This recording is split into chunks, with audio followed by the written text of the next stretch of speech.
السلام عليكم. اليوم جبت لكم وصفه تاع عدس. كي تكوني متشهيات وحبيتي تاكليه وما شمختيش، جبت لك هاد الوصفه راهي ليك. بسم الله. هنا نجيبو كاس تاع عدس، نكونوا نقيناه مليح، نغسلوه مليح، نحولو كاع يتيك هذيك الغبره اللي تكون فيه وكامل، نشلوه مليح.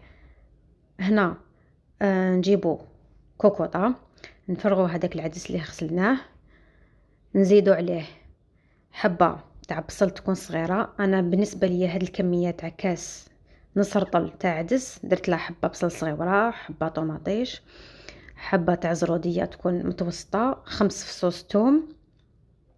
وهنا نضيف الماء، تقريبا انا ضفت قريب 2 لتر تاع الماء كما راكم تشوفوا.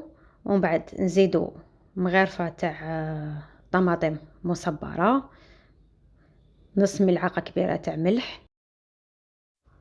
وبالنسبه للتوابل راح ندير فلفل اسود، ونزيد ندير كركم. هنا الكركم يعطي له لون بزاف شباب.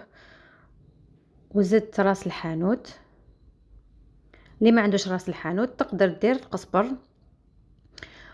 وهنا راح نزيد نضيف 2 ملاعق كبار تاع زيت. وراح نزيد هنايا شويه عكري. انا هنا العكري ما كاش عندي بزاف، درت غير شويه. وراح نزيد كاضافه، وهاد الاضافه يعني صدقوني حتعطيكم واحد البنه في العدس، الهريسه تاع الفلفل الاحمر بصح ماشي حار، الحلو لين هذيك اللي نخدموها يعني في الدار. هنا زدت ورقه تاع رند، ونغلق الكوكوطه ديالي، نغلق عليها ونحطها على النار مده تقريبا 45 دقيقه. العدس تاعنا يطيب زبده، يطيب هايل. هنا بعد ما فتحت عليها نحي هذيك الطوماطيش والبصل وزروديه والثوم، نحيهم نديرهم في اشواغ، نرحيهم ونعاود نضيفهم لهذاك العدس، ونخليهم يعاودوا يغلوا واحد مده تاع 5 دقائق باش يتخلطوا مليح هذيك الخضر مع العدس ديالنا، ونطفوا عليه. هنا نضيف هذاك الخليط اللي رحيته. وهنا كملاحظه، اللي عنده الكرافس يقدر يزيد كرافس تاني يجي بزاف بنين معاه. ان شاء الله تجربوا هذا العدس والسير راح يعجبكم وراح يسلككم. في اخر دقيقه تكوني مشهيه عدس بلا ما تشمخيه نوضي ديريه. هنايا خلاص العدس ديالي راهو طاب. هنا ضفت له كاضافه، زدت له رشه تاع كمون يعطي له تاني ذوق بنين.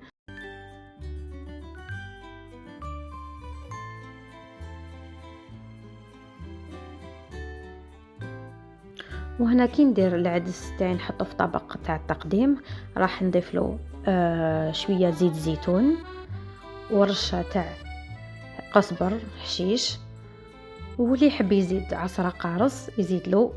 صدقوني راح يجي بزاف بنين ويطيب هايل بصحتكم. نتمنى ان شاء الله عجبتكم الوصفه تاع اليوم وتجربوها.